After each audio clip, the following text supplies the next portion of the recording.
It's time once again for a couple of cold ones with Corey and Carlisle. Hello.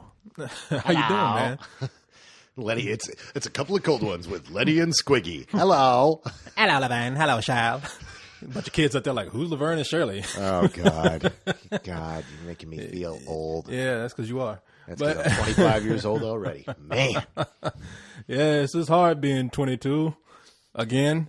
So, how you doing, man? Not too bad. How about yourself? I'm doing well. Thanks for bringing the Dos Equis this week. Oh, well, I didn't know we were going to call it out by name. In fact, see, that was the funny thing is I went to 3 different places to get this.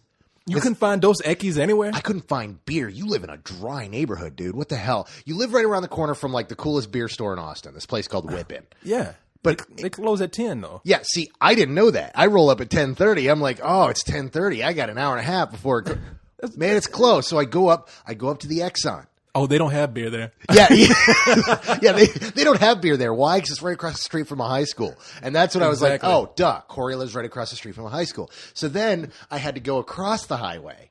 And that's where I was like, oh, thank God you got beer. He's like, of course we got beer. I'm like, yeah. Would you go to Texaco? Yeah. No, the Shell station. Oh, the Shell station. Yeah, and he was like, what do you mean? Of course we have beer. And I'm like, well, yeah, except that across the street, they don't have beer. Oh, yeah, because they're across the street from a high school. Maybe that's why everybody comes over and buys beer here. And it was just kind of like, well, you'd think you'd know that. But you know what is going on. There's a bunch of people out there right now who are saying, Corey lives across the street from a high school and Carlisle doesn't make a joke about it.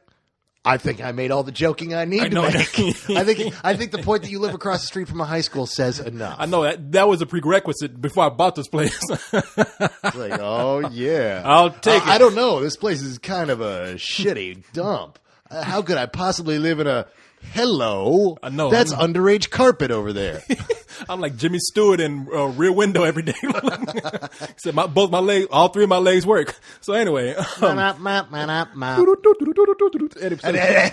then there's someone at home sitting. Damn it! I thought he told him not to do the pedophile jokes anymore. Oh, God dude, damn it! Yeah, you know he's man. I told him to quit it. So let's see, man. What do we do every week? We start with the top 5. Yeah, we start with the top 5 by talking into the microphones, not looking at our computer. Man, believe me, they heard me. If I do this, as long as I'm within the vicinity. If I so much as do a 9-degree head tilt, exactly. You're like, Carlisle, talking to the mic. But you're like reaching around, you're like filleting the guy next to you, and you're like, no, they don't hear me. They don't hear me, just fine. I tell you why. It's because this mic is what we call in the industry omnidirectional. So your mic is more unidirectional. I got the bisexual mic. Yeah, exactly. Yeah, mine goes all ways. So let's see. We're starting out with the top 5. we really need to get like just a couple of studio singers to do us countdown stuff. I know we need to bring in like about 3 black women in the background. Top 5. There is a guy out there. 4. What'd you think about opening music?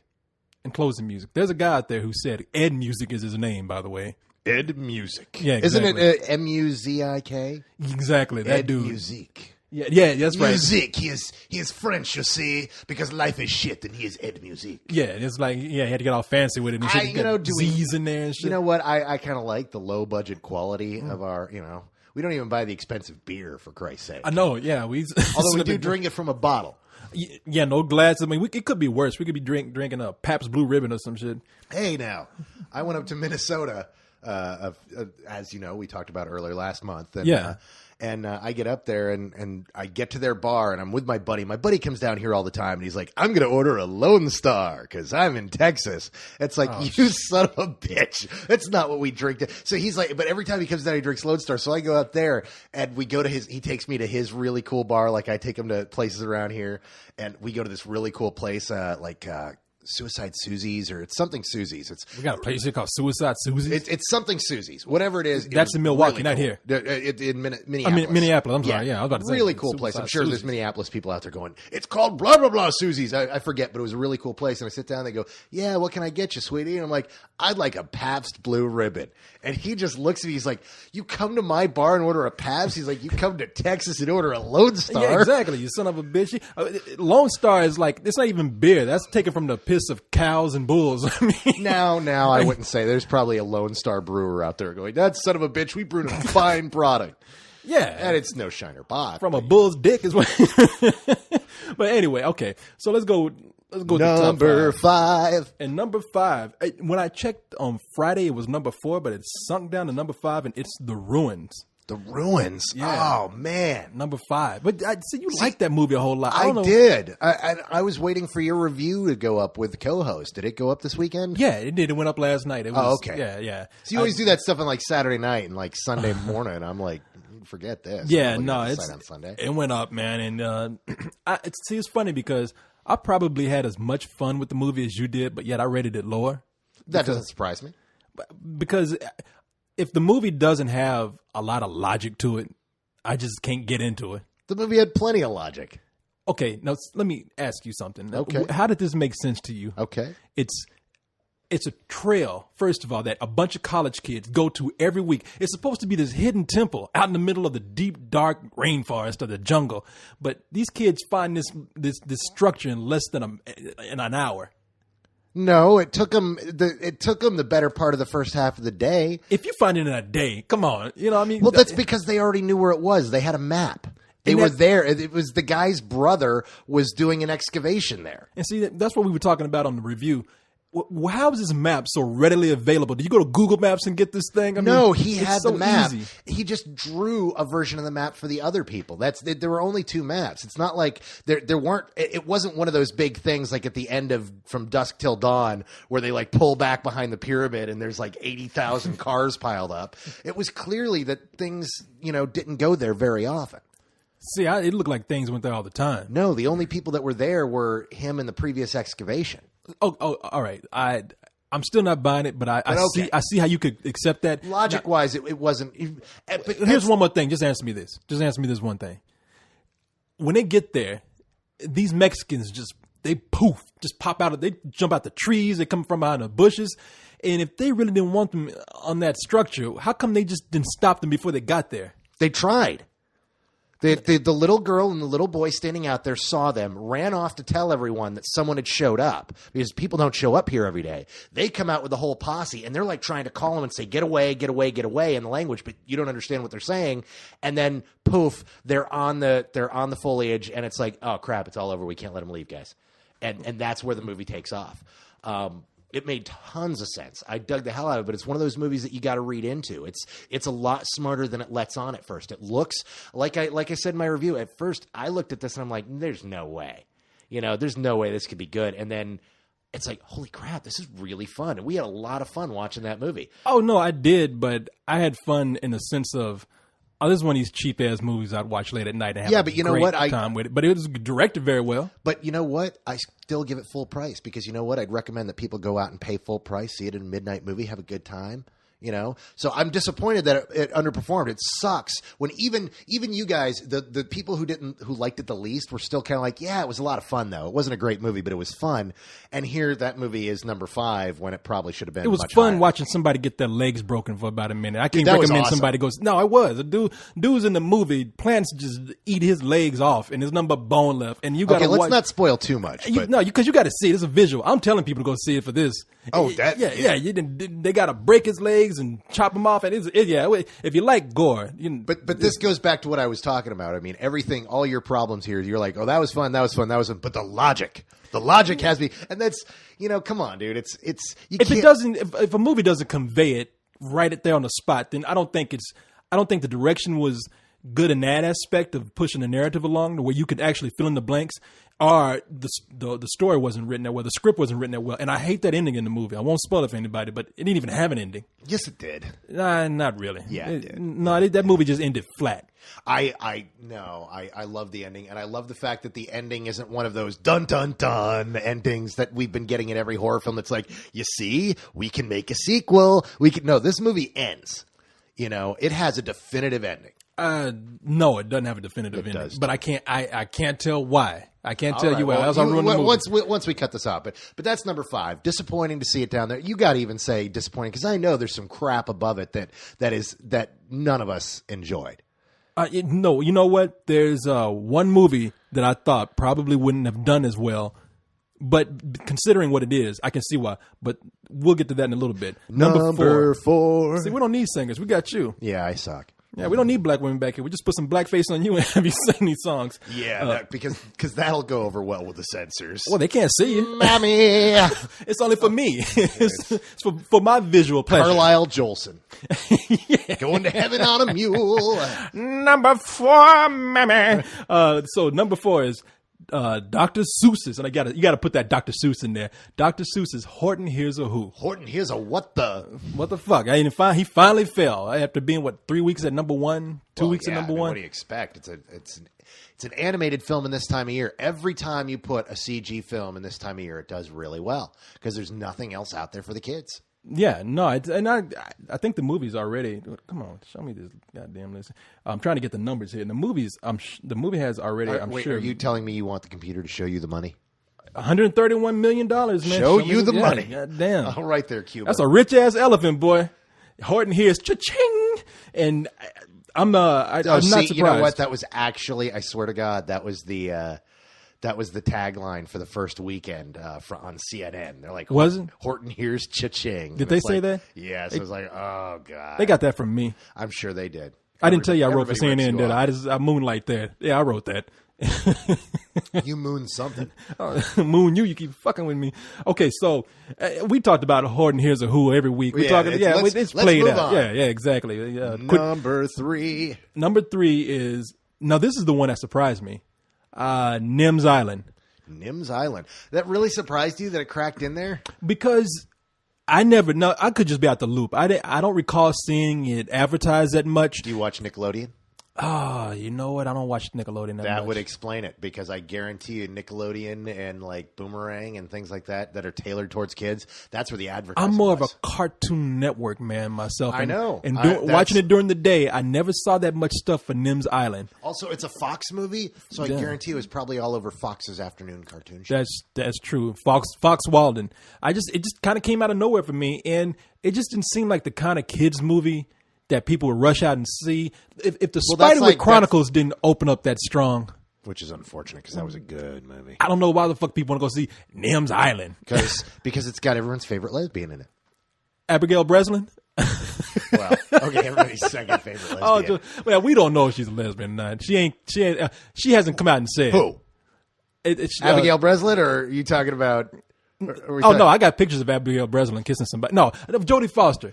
Dude, she's been living with the same woman since 1993. But she has never come out and said lesbian. Dude, she did. She did like 2 or 3 months ago. Did she? Yeah. She came out and talked gave a speech at a luncheon where she talked about what it was like to live with her partner of 14 years. Really? Yeah. Okay, because I called Tyler Perry gay one day, and he showed up at my door. So why'd you say it? Yeah, but that was a special case. It's kind of like, Corey, I saw your animation. Wanted to see if you were as well endowed in person. I heard you've been talking about me. I heard you was hung. And I don't know if Tyler Perry is gay or not. I ain't saying nothing. I'm making a joke right now. I'm only saying it because somebody dresses up as his grandmother. Who the fuck do you think he is? Yeah, I ain't saying. You have a point. I've thought about all this, but I'm not saying anything. I read in the article today for everybody, because there was a discussion on here saying, is Tyler Perry gay? What do you think? And I know what I think, but I read an article today that he has a girlfriend in New York that he doesn't have a whole lot of time to keep up with. It's a beard. I said I thought about everything, but I ain't saying nothing. See, and I'm fine with him coming after me, because I can say it, because if he comes after me and why do you have to say something like that? It's like, dude, I don't have a problem with you because you're gay. I have a problem with you because you're black. Oh, okay. And then it's like, oh, okay, he's just a redneck hick from Texas. Oh, I've dealt with this before. Never mind. Go on, little white man. Well, computer's getting antsy. I've got to bring in the coal pack. We both have our cold ones. The computer doesn't have its one. God, damn, that's such bad grammar. Carlisle's going to get the cooler for the computer right now. So while he's gone, I guess I'll share a little song with you. All right, here we. Let me see. Where? Reasons, the reasons that we. Oh, there you go. Damn, man, I was about to get into it. Loving you is easy because you're beautiful. Shooby-doo-wop. Do-do-do-do. Don't do it. Don't you do it. I will not do it. That was me singing back there. All right. So, thank you for getting that, by the way. Let's see now. We have let's move on to number 2 because this is the one that I know you want to really talk about. Number 2. Leatherheads. George Clooney. Leatherheads. George Clooney directing a screwball comedy that sucks. I don't know why this didn't do so well. No, it doesn't suck. It does not suck. I'm only doing that to make you mad. Look at the moment I said. No, it didn't make me mad. I was like, what? I thought you liked it. But you gave me a look. The moment I said it sucks, it was like a cheetah looking at some wild game on the plane. You just stopped and stared at me. I was like, kind of like, yeah, you go down, motherfucker. Exactly. I liked the movie, and I did think to myself that I don't think it would be number 1. No, I had a strong suspicion that it would get its butt kicked by something. I'm just surprised what it got butt kicked by, but we'll talk about that in a second. You saw it coming. Everyone who saw this movie, like everybody in the news is like, oh, it's a, disappointment. It's a big disappointment that Clooney's film didn't perform number 1. It's like, what? Did you see it? It was a 1930s screwball comedy starring Clooney, Renee Zellweger, and John Krasinski. It wasn't number 1 material, and it shouldn't have been. This is a niche film, and it should be seen by everybody who will enjoy this kind of stuff. But everybody that doesn't, which is a vast majority of the people, aren't going to get it or aren't going to enjoy it. Well, if this had been scaled back in the budget just a little bit and probably didn't have as many high-profile people in it, it probably would have been received a little better. Because I guarantee you, a movie like this, if you had released it under a more independent label, pretense, or title, it probably would have been praised just a tad bit more. I don't know. I because there was a film exactly like this 10 years ago called The Imposters, which I'm a big fan of. Stanley Tucci and why am I blanking on? And Oliver Platt. Which is the exact same type of film, except it was a 1930s buddy comedy about 2 guys stuck in a boat, and it had Nazi humor, and it was very much a 1930s comedy. I loved it. It was released as an indie film. You like that movie? I do. I thought that movie was kind of lame. Dude, but you also weren't into Leatherhead. I dig that kind of comedy. No, I was into Leatherheads. The Imposters at home. My problem here with Leatherheads, and this is why, first of all, it's hard to sell this kind of movie, period. Absolutely. Yeah. Now, on top of that, the movie just wasn't even in tone. It started out, hear me out. It started out kind of, it was a comedy, and it was dialogue, in its dialogue sense, a screwball comedy. But when they started getting to the physical screwball, it kind of went against everything they had set up before. Not at all. Not if you are, well versed in that particular language of film. The thing is it's an old style. They did things a certain way because that's the only way they knew how. Well, things have evolved since then, and this is a throwback movie. And there's nothing wrong with disliking this movie. You either dig what they're going for or you don't. But it's perfectly even for what it's trying to do. What he's trying to make, he hits perfectly. But that doesn't mean it's going to work for everybody. Because, some of that screwball stuff, totally out of those movies from that time period. But it doesn't work for everybody today because we have a sense of tone today, and there are certain jokes that don't intermingle. No, those movies were done back in the day because they are a product of its time. They Absolutely. were done because of certain shortcomings of film, because they hadn't learned about certain styles of filmmaking yet. This movie, and everybody's calling this a flat-out screwball comedy, and it doesn't follow that completely. It feels like, for the most part, it's not that screwball in the beginning. It's actually, it looks like a period piece, a comedic period piece that was actually shot in the 70s instead of something that was actually shot back in the 20s and 30s. Well, no, it doesn't.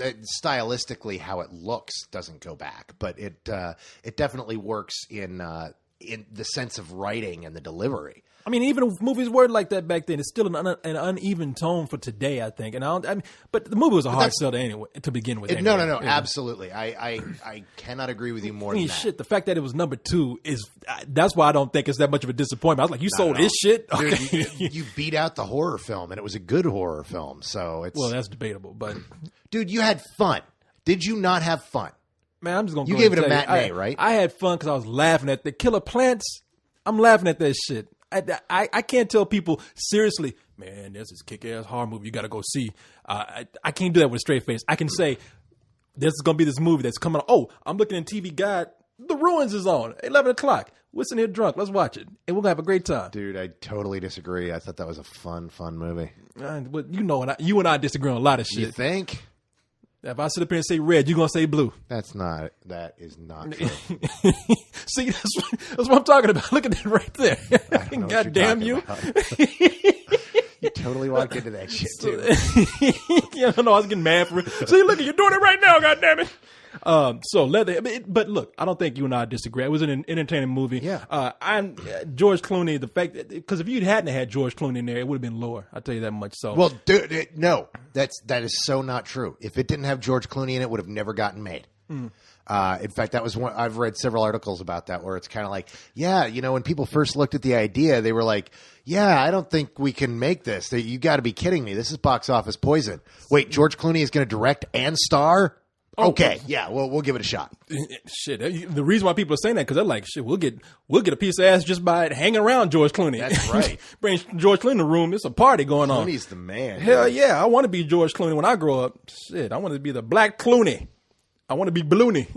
So, Balloony. Exactly. Hey kids, I got your balloons right here. It's your old pal Balloony. Oh, it's old Balloony again. I know. After those kids at the high school. Only you would reduce me to being a clown. I'm sitting up here trying to be George Clooney. You come related to being a fucking Dude, you're clown. The one that called yourself Balloony. Balloony. Ladies and gentlemen, please welcome Balloony. So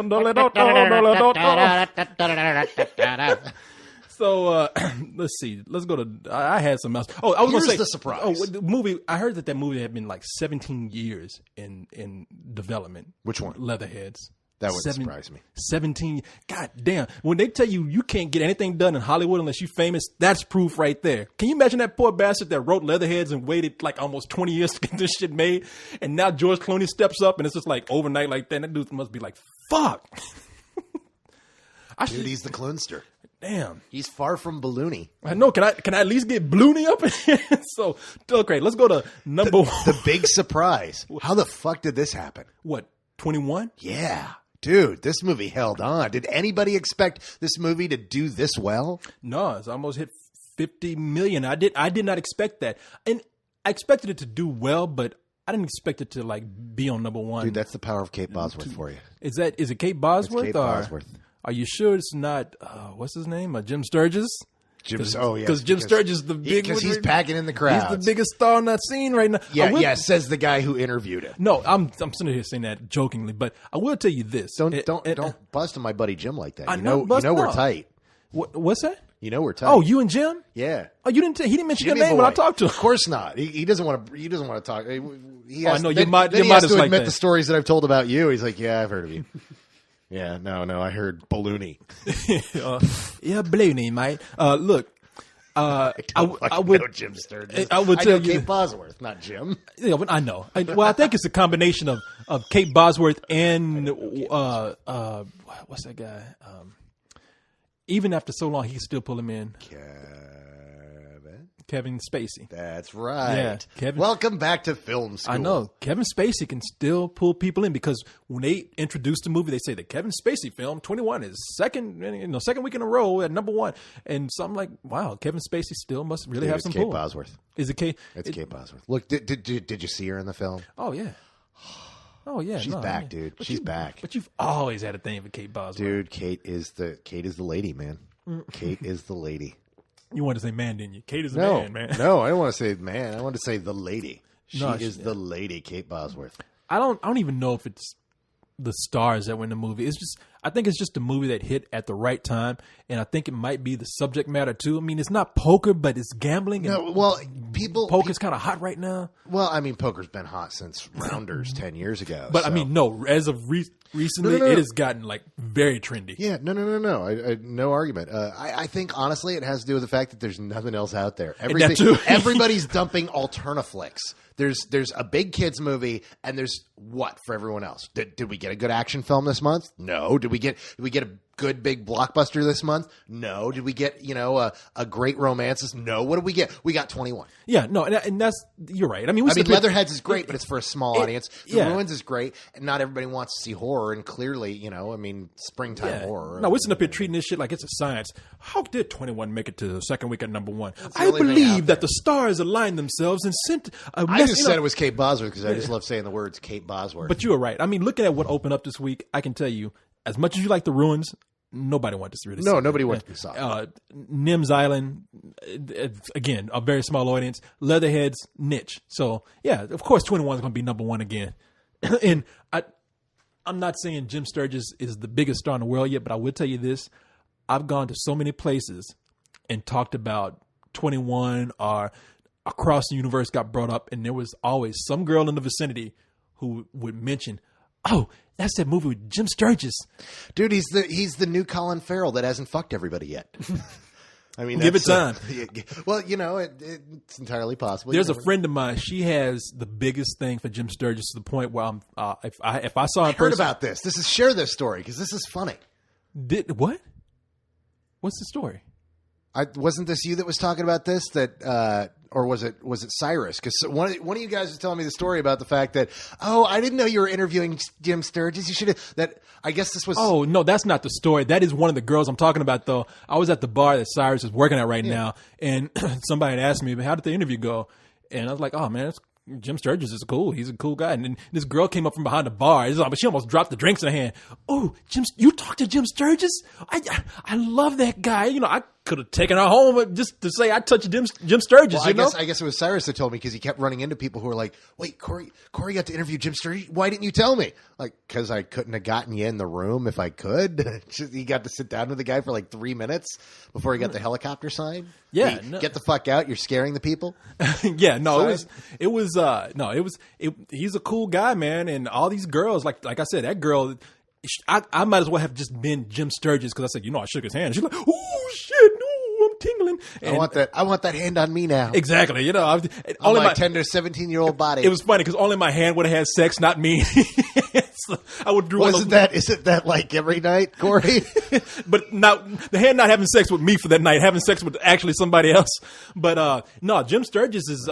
He's. I don't need all these girls, man. I loving Jim Sturgis. And while we're talking about that, let me just bring up something real quick since we've already moved on from the top 5, and because I know you got something you want to talk about. A lot of people have watched that interview that I did, and they said, "Oh man, he looks nervous. You were scaring that guy. Oh man, that guy must have been weirded out. You attacked him because he was a Brit." And I just want to let people know it was okay. Settle down. First of all, it was edited down. I talked to him for probably about 6 minutes, which is not a huge amount of time. But during that time, he was a real nice guy, real down to earth. And I know a lot of people thought I was making him nervous, but they actually took the interview and put it on his official website. So either these are his people or him or something. And I went there and read it, and they were like, yeah, we thought this interview was great. It was priceless. So you got to watch this interview. So I don't think I made him that nervous or pissed him off that bad. Well, dude, he's from England. He hasn't been around guys as dark as you. Oh, come on. You act like they don't have black people. They do, but England. How light are they, man? They got, what are you talking about? They're like mocha. They got Africans who are immigrating there. They got the darkest of black people over there. I don't think so. They got people who like Seal walking over there. I don't think they have black people. They got black people over there. I'm not going to even get in this argument. Suckered you into that one, too. That was awesome. What? They got... Damn it. Exactly. Damn it, Carlisle. You got me. Didn't you hear Don Cheadle in Ocean's 11? And he British? So, let's see. That was the joke. Let's see now. Let me make sure I'm still recording because sometimes this thing cuts off. Okay. What did you want to say this week? Before we started, you said, I got something I need to talk about. Well, I didn't say I got something we need to talk about. It's like, hey, every week when you say you got something you want to talk about, and I go, no, this week I got something. Okay. Dude, I got an email this week, and this pissed me off. I'm not going to call brother out because, it's... Alex Hacker. No, I'm just kidding. No, it's not Alex. No, Alex did not give me a hard time. No, somebody emailed me about my review of The Ruins and told me that what the hell was I thinking because, damn it, he saw the trailer, and he's got to give that movie some old bullshit. Now... If you want to piss me off, if you want to find the one thing that gets Carlisle just really bitter at you and not wanting to talk to you at all, tell him not only that his opinion is wrong on a film, but tell him that you haven't even seen the film and his opinion is wrong. Because that's what gets me is I don't mind people deciding not to see a movie, because you look at a film like The Ruins or Leatherheads and go, oh yeah, that film's not for me. Dude, I don't want to see that. Yeah. Nothing wrong with that. What I do this for a living because I'm one of those guys that will look at anything and go, bring it on. You know, I will give anything a shot once. But don't go, and when somebody else likes it, go ahead and trash it, even when you have you don't intend to see the film at all. Nothing pisses me off more than that. And that's what somebody did. They said, I got to give this film some old bullshit. And it's like, oh, you got to be fucking kidding me. You're not even going to watch the film. It's one thing when people say, oh, I downloaded the bootleg and watched it and I disagree with you. That pisses me off enough. But even then, it's kind of like, well, at least you took the time to watch it, even though you bootlegged I understand, it. Yeah. But damn it, man. Man, let me tell you something.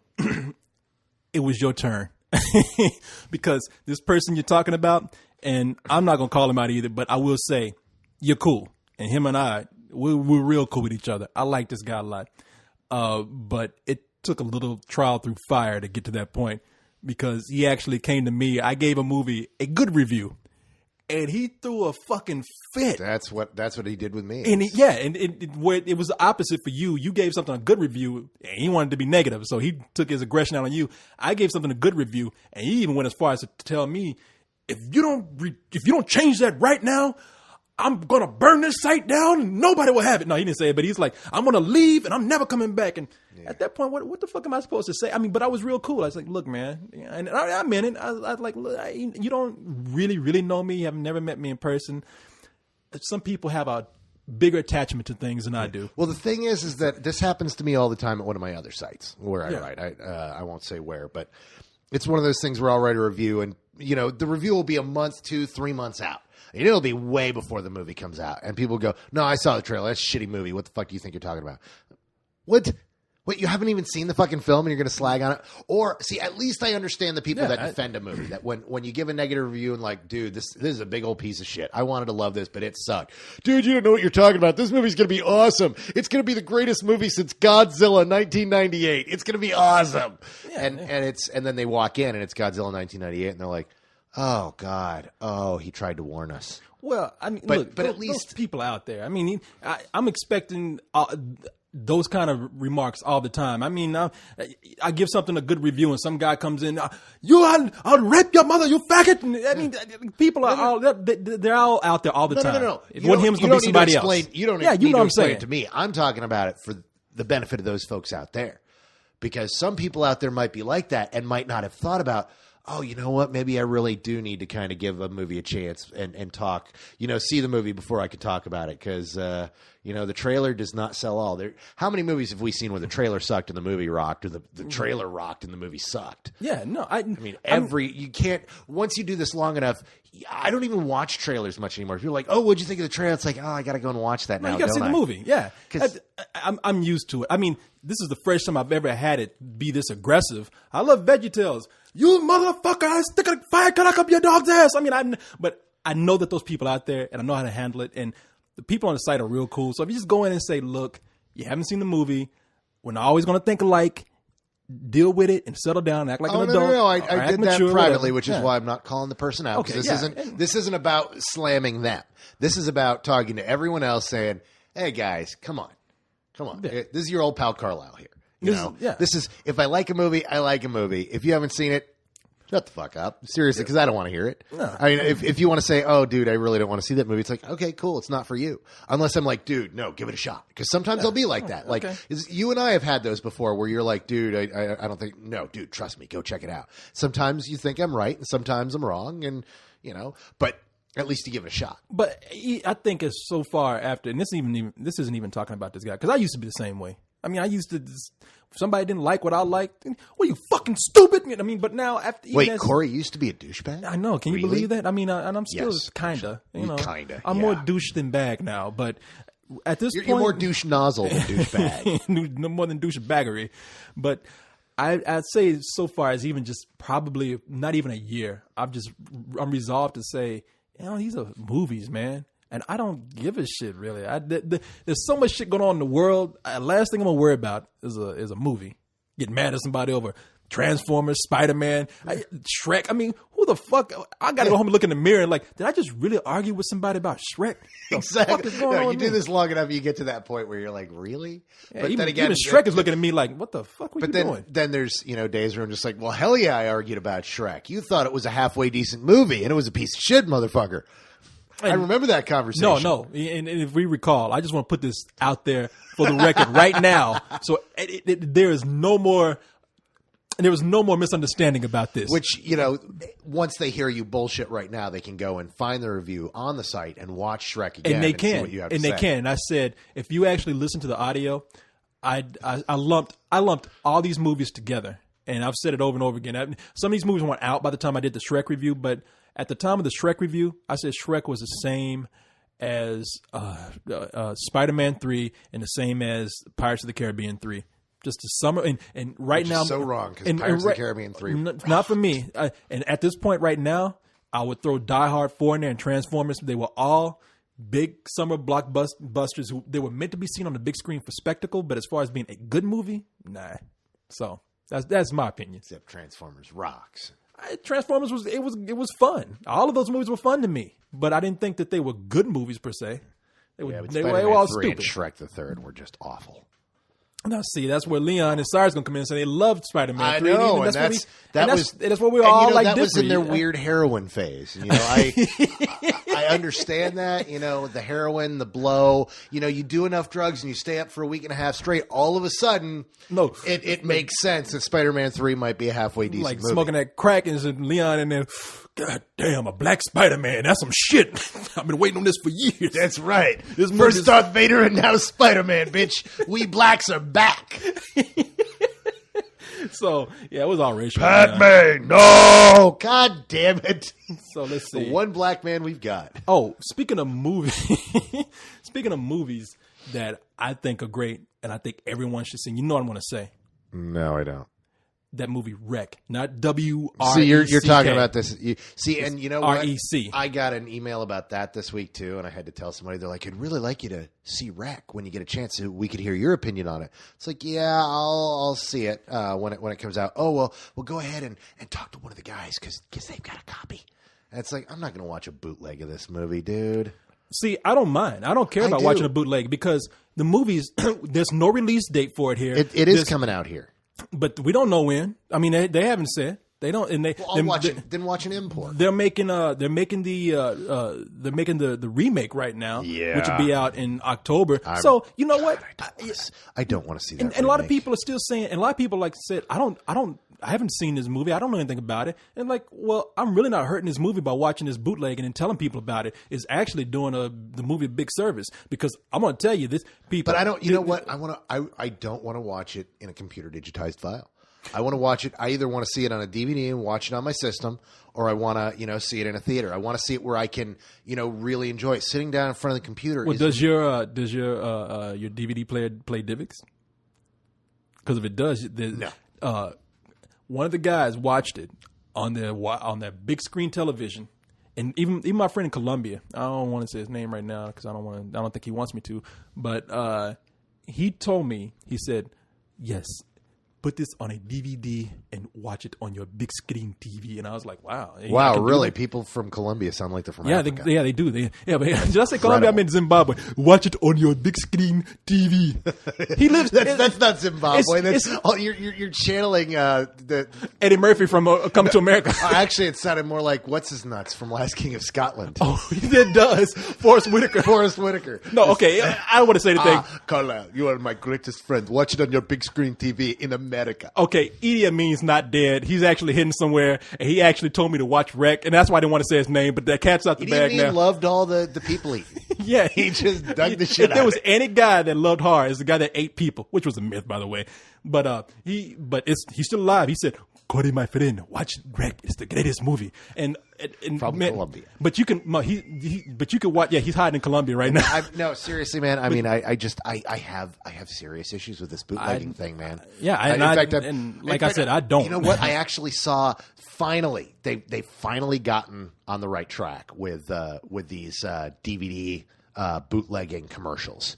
I saw a new one the other day. Warner Brothers has a new one. They put on I think the 11th Hour. I was watching the 11th Hour DVD, and it was taking scenes from Casablanca. And it's the big argument up in Rick's office between Rick and Ilsa, and they're arguing, but there keep being these little title cards that come in talking about how Rick is pissed off at Ilsa because she's bootlegging movies and he's just found out. And it was pretty funny, and it was entertaining in a sense of they're getting away. Because entertaining is not going to make people stop. No, but they're getting on the right track. Because my opinion is.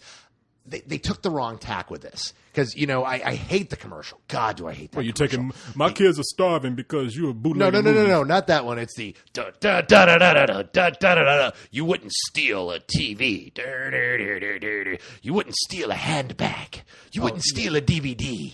Oh, please. Bootlegging is stealing. And it's like, no, that's not. That's, you know what? If you want to make an effective commercial, you come in with that same music and you go, you wouldn't cock block your buddy. You wouldn't scam on your buddy's chick. And then you wouldn't walk out on a check. Well, only a douchebag bootlegs movies. And I do all those. Well, see, but you're a douchebag. So, it's like, oh, yeah, cock blocking, scamming buddies' chicks, walking out of the. Yeah, I do that. I would bootleg a film. But there's people out there right now going, well, I mean, I'd steal a handbag, but I'd never cock block my buddy. Oh, God, I'm a bootlegger. Okay, well, let me give you my stance on bootlegging. I've told you, first of all, like I said, I think movies cost too much money, and I don't think they've found a way around this system of making movies more accessible, or maybe making the viewer the experience more pleasurable. And like I told you, I go to New York and movies cost $11. No matinees, no nothing. And a lot of poor people want to go to movies. But dude, you're talking about New York. In New York, an apartment costs $2,200. Yeah, but there's still a lot of places. I mean, here movies are like $9, and so it's like $8.50, and that's $9, man. If movies cost way too much fucking money, and I'm not buying into this whole thing that DVDs and bootlegging is hurting the industry. It's not hurting it at all, because people are still going to go to the movies because it's a social experience. And you know what? They'll still bootleg the movie, and then they'll go to the theater and watch it again. And you're just a cheap bastard. You won't admit you're a cheap bastard. No, I pay. You're like, no. They're just charging me too much. No, I think for a lot of people it is too much. And don't tell me I'm cheap, because I'm the guy who will pay to go see a shitty movie to review it. So no, you pay to go see it until our parent company goes ahead and reimburses you. Let me tell you something. I have yet, and this is the God honest truth. Liar. I have yet. Such a liar. No, I'll let you even ask them. I have yet to actually get reimbursed for a movie. I've been reimbursed for equipment, but not movies. And so I will put the money in to go see I've it. been reimbursed. And, okay, so let me tell you about this movie, because this is a movie that I've seen it like 4 times already, and I would gladly go pay to see this at the theater. And if you are you giving it a full price, Corey? Oh, more than full price. This is better. This is a better than sex movie for me. You actually found a better than sex movie, man. This movie wreck. If you haven't read the review that I put up online, and I don't write that many reviews, but because you don't know English very well. No, man, I've had too many people tell me that was a well written review. I don't need you to tell me that my English ain't good. Yeah. But anyway, we're here to kiss your ass, Corey. Yeah, exactly. Whatever it takes. Coleman Appreciation But no, Society. I don't write that many reviews, and yes, I can write, but I don't write that many reviews. And feeling a little touchy there, aren't we? No. I'm just letting you know. And I watched this movie, and right after I was done, I was like, I got to tell people about it. And a lot of people didn't really know about the movie. And I don't want to spoil too much about it, but it is truly one of the best horror films I have seen in years. This movie actually made me scared, and a lot of movies don't. By the end of that movie, I was clutching my chair because I was so nervous. Dude, I do not know what is going on right now. We've talked about this before. I will keep talking about it. Something is in the water in Spain. These Spanish filmmakers coming out of there, they know their shit. For some reason, this young generation that just cropped up, they just opened the first film schools about 10 years ago, apparently. I've asked a bunch of them, like, what the hell's going on over there?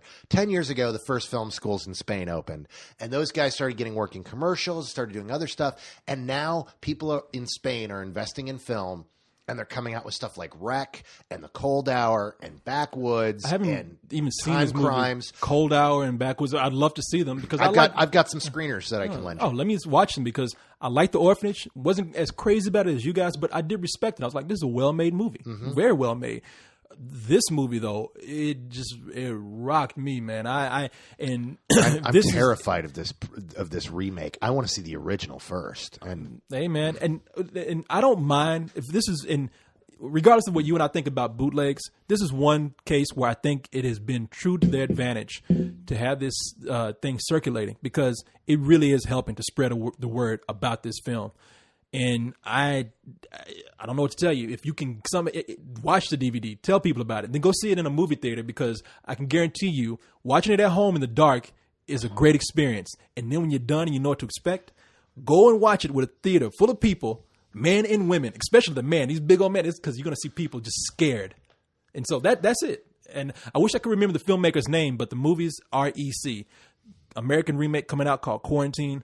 Try to watch what this it's movie. called? It's yeah, called right now, yeah. Yeah, see, the thing is that when I say I'm terrified of it, it's because I just saw the movie by the filmmakers doing it. It's called the Poughkeepsie Tapes.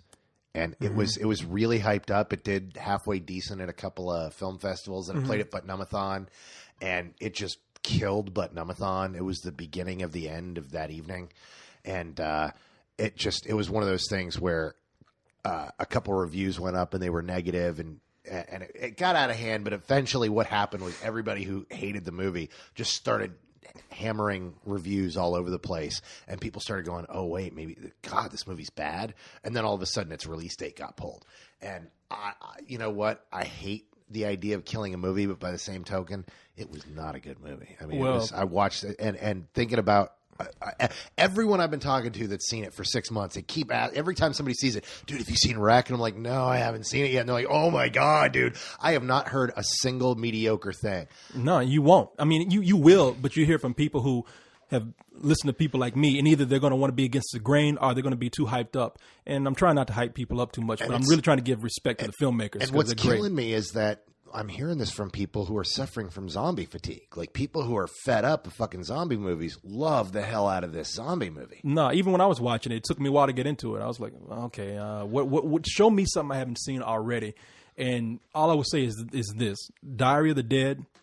You really see how bad that movie is when you watch this. You know movie. what? There were a few people who had seen Wreck like the week before. They'd been to a film festival where they'd seen Wreck, and then they saw Diary of the Dead, and they slagged Diary of the Dead. And we're like, dude, what the hell are you talking about? They're like, dude, I just saw Wreck. You have no idea. And then everybody that's been seeing Wreck is like, dude, once you've seen Wreck, you kind of look sideways at Diary of the Dead. No, well, I already saw Diary of the Dead, and I already said it wasn't that great of a movie. And but you saw it after Cloverfield. Yeah, that was one of the other things. Was you by that point you had finally seen, because Cloverfield is kind of the end all be all of in camera films like that. Well, I'll tell you what, you watch Cloverfield and this movie as a double feature, and I can't think of a better experience, man. It'll be fun. Now, speaking of Cloverfield, did you see the new stuff that went online today? No, but I just got an email from someone who said that they have a new marketing campaign on the site, a new viral campaign. Well, they have the new DVD comes out later this month. Yeah.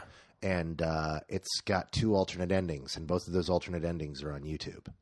Oh, just like the alternate ending to I Am Legend. It is like, man, y'all got to put more on these DVDs than alternate endings, because now, you can watch them on YouTube. Now, do you know? See, you don't know what the deal is, though. What's the deal? With I Am Legend? Yeah, they put the ending on YouTube, but I Am Legend is a 2-disc set. One disc is the theatrical version, and one is the director's cut version that has that ending. You don't watch that ending as an extra scene. You watch that ending as part of a complete film. But you can choose which version of the film they gave you like a whole other disc just for an ending. You know no, just for a whole separate film. Some people don't like that ending. I mean, that was your guys' issue with the film, was you walked out of that movie going, you know what, I really didn't like that ending. I loved that ending. What, Will Smith blew himself up? What the hell? I mean, well, yeah, so you know what? You get to watch a version exists. A full version exists where Will Smith doesn't blow himself up. Yeah. No, he sets himself on fire. No, I ain't gonna do that. It's actually, I think the new ending's a better ending. But I thought that was a really nice touch. I've got the special edition of I Am Legend. I'm just saying, I mean, if you can watch it on, like, I'm not gonna buy this DVD now when I watch it on YouTube. You know what I mean? Well, I'm sure they've got more stuff. I'm going to buy the DVD because it's fucking Cloverfield, dude. Cloverfield rocks. Oh, well, no, I'm going to buy Cloverfield also, but I hope there's more on there than just an alternate ending. What happens in an alternate ending? What the monster comes out and do? Does a tap dance or something? I mean... No. Actually, the alternate endings are really just kind of different variations on the theme. They're different. They're the last final moments when they're sitting there under the bridge. Yeah. And...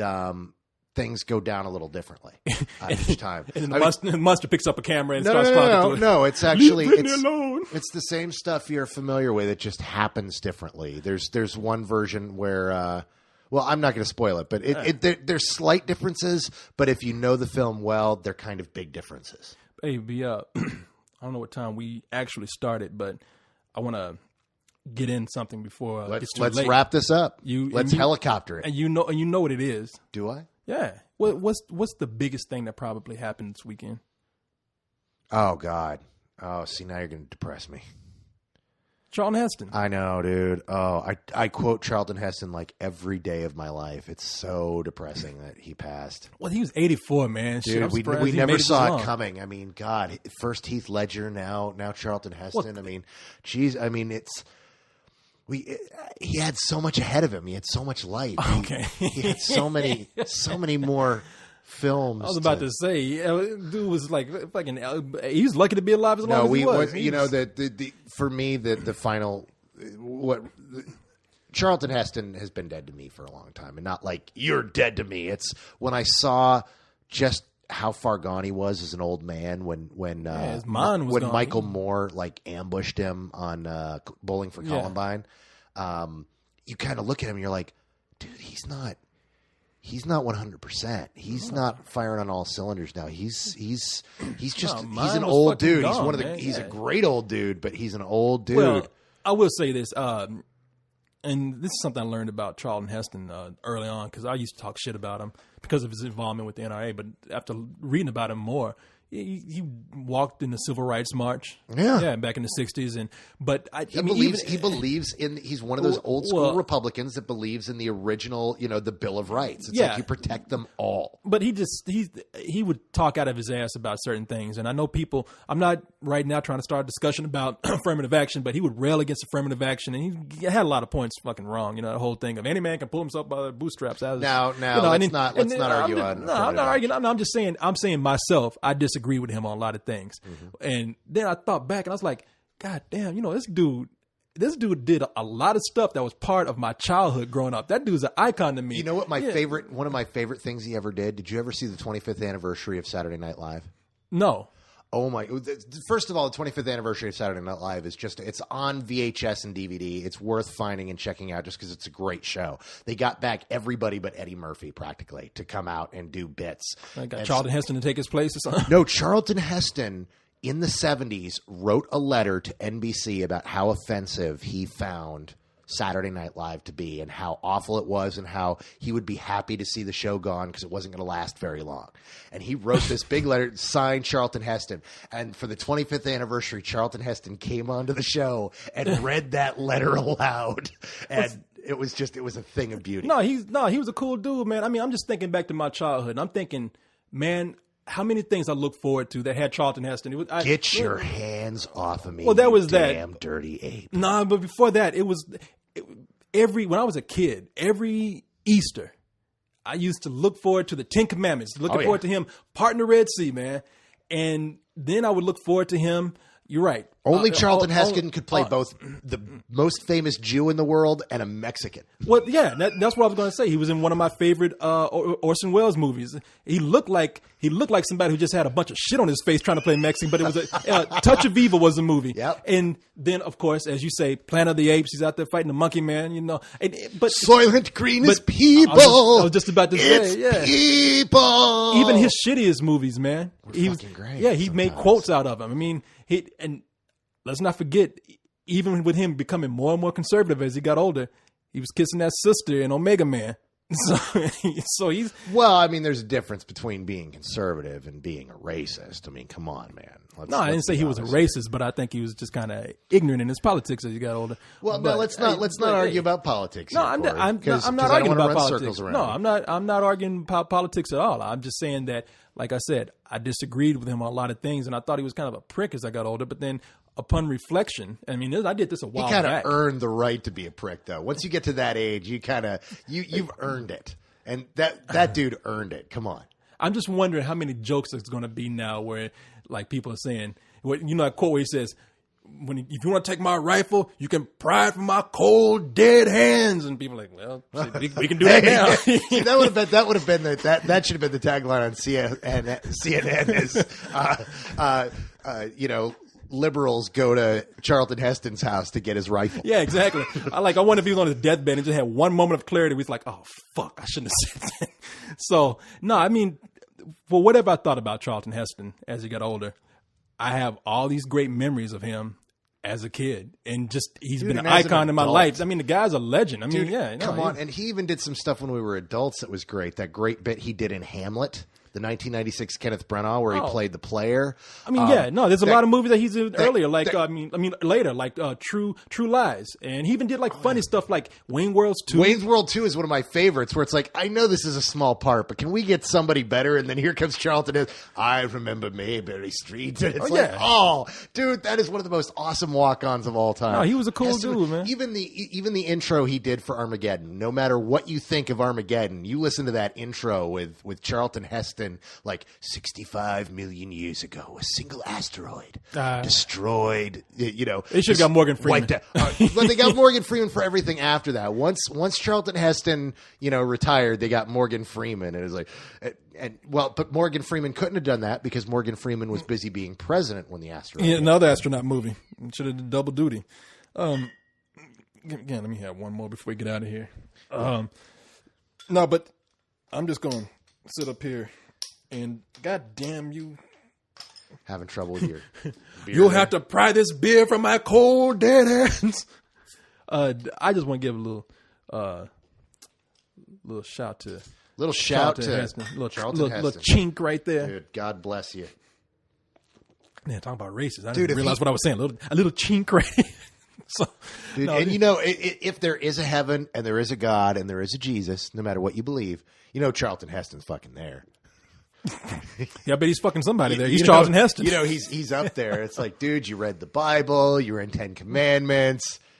You're kind of our boy down there. Oh, yeah. He's there by default. It's like, fuck, man. You played so many parts. You got the part down. You ready for this. So, come on in, man. Just wear the Moses beard when you walk around. That's all. I mean, I was thinking about some of the shit that he had done besides, look, we know him for the 10 Commandments. We know him for Ben-Hur. But I'm thinking about Ben-Hur, El Cid. El Cid, dude, which they just put out on DVD. Our Spanish teacher made us watch this shit when I was in high school, and everybody was like, fuck, I don't want to watch this Charlton Heston movie. And then I saw it, and everybody was like, whoa, that jousting scene in there, like, rewind that, man. Rewind. Dude, El Cid's rewind that shit. That's how we told our teacher. Rewind that shit. So it's crazy. I had some teachers like that in high school where it's like, yeah, we're going to show you this movie. Since we just watched Hamlet, I thought maybe we should show you Rosencrantz and Guildenstern Are Dead. Well, that sounds like it's got to be boring. Whoa. They pull some shit out like that. Another one, when I took Latin in high school, they showed us a funny thing happened on the way to the forum. You ever see that? No. One of the greatest musicals ever. Oh, my God. It's fucking hilarious. Yeah, no, I've seen it. It's all about sex, dude. It's awesome. No, but Heston, man, El Cid was pretty awesome. I wondered, Charlton Heston was one of those guys back in the day. Like, he was the Schwarzenegger of his time. He was that strong guy. Yeah. You got to wonder, how much fucking did Charlton Heston do back in his day? Really? You got to wonder that? In the 60s, Charlton Heston? That's what I'm saying. In his prime? In that astronaut suit? Dude, he did a lot of monkeys. Oh, I bet he made him wear the monkey mask and everything. I'm just thinking, like... Get your damn hands off of me, you damn dirty ape, and give me your lips. Put your ass on me, you damn dirty ape. Nah, Charlton Heston, man, that's why he's a hero of mine, because he was getting some ass back then. But is that why he's a hero of yours, Corey? Man, that's why he's one of them. Him and Clooney. Ballooney. I want to be Blooney. Want to be a Bleston. So no, Bleston sounds like something you drive in the hood. Dude, he just rolled up in his Bleston. No, here's to Charlton Heston, man, and my man. Yeah, got to give it to him. He was a legend. He might be gone, but he will be remembered for a long time. Dude. He did a lot of shit. He was the man. So before we go, there was one guy who was on the site sent an email in, and there we go. And it is good advice. I mean, we don't have to concentrate on it too much, but it's something that I want to just say real quick because a lot of people ask me about how to start making movies. Like, first of all, I don't make movies. I'm not in Hollywood. I'm not a professional guy. I'm not a producer. So I'm a guy in Texas. So if you're asking me how you break into the industry, I don't know. When you find out, let me know. But this is one thing I've been telling people when they want to know what their first step should be. And they have a guy right here who says he's in the business. Now, I don't know what he does. He could be the trash guy at a studio. But he says, one of the things that I really learned about being in this business is this. Move to L.A. When I was making the decision to move down here, I was deliberating between L.A. and New York. New York was more television. L.A. had a lot more film stuff going on. I never could have been doing what I'm doing now had it not been for that decision. And I can't say how true that is because chances are I hear it from a lot of people. No, I mean, here in Austin, people kept saying Austin is going to be the L.A. of Texas. And It's like, no, they're going to come here and shoot shit cheap and then they're going to go back to L.A. That's right. And all these people here who think they're going to be actors, you're playing around because you ain't going to make it here. I'm telling people right now here in Austin, if you want to make it, go to L.A. We don't have any huge actors who have come out of here. We don't have any Renee Zellwegers or Sandra Bullock, Matthew McConaughey. They didn't come out of Austin. I'm telling you, they definitely Ethan Hawke's. No, but they moved and made it elsewhere. I'm totally kidding. Yeah, no, those guys made it from here, but they're few and far between. They're so few and far between. Did Sandra Bullock make it here? Because you know what? I think she actually just moved here. Yeah, no, I mean, if you're lucky to hook up with a filmmaker here, because that's what Matthew McConaughey kind of did. I mean, as a matter of fact, there's 3 more people who made it, and those would be the Wilson brothers, Owen Wilson, Luke Wilson, but they made it out of Dallas. But yeah, and they hooked up with a guy who became a filmmaker. A big name filmmaker. Wes Anderson. Became a big name filmmaker, Wes Anderson. Yeah. So if you can latch yourself onto someone, or if you can make it with someone who's doing a big project. Now arguably Owen Wilson wrote all 3 of Wes Anderson's first films with Wes Anderson. Well, when I say latch yourself onto, I'm talking about either tagging along or working on somebody's project. And this is good advice for you because that's what you did with me. You latched onto me, and look, I here brought I you am. here. Look at here, and now you bring the beer, at least for every other week. Every week I was having to buy my own beer, but now you bring it. So I bring it. So I guess we've ran for about an hour now, man. Cool. It's time to go home then. And it's time to go. Any closing words there? Charlton Heston, dude. My man. Here, one more. Here's to you. Tell the devil, get your damn hands off me, you damn dirty ape. Save a piece of ass for me when I get to heaven. Don't take it off. Dude, you know he's up there partying with Yul Brynner. Exactly. Dude, he had yes, he is. Yeah, Yul Brynner's like, it took you long enough, asshole. Well, I had to do that whole NRA thing. Yeah, I think he's probably even smoking weed with Richard Pryor. I wouldn't be surprised. Richard Pryor's not dead. Oh, him and Tupac hanging out somewhere? Yeah, with Elvis and Bigfoot. That's right. Tupac, Elvis, and Bigfoot. That's the album I want to hear. Yeah.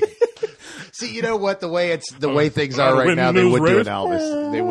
They would do an album together. Yeah, Bigfoot come in with that one chorus like Chewbacca. Did you not see that SNL skit with where God, why can't I not think of Diamond? Diamond Dave? No, something Diamond. Lou Diamond Phillips? I don't know. The singer. I'm totally... Neil Diamond? Neil Diamond. Yeah, with Neil Diamond, where Will Smith is doing... No, not Will Smith. Okay, this is all fucked up. Dude. I'm like, I don't feel so bad now. I do this Will Ferrell is doing... How you get Will Ferrell and Will Smith mixed up? Because I said Will, and Will Ferrell was doing Neil Diamond...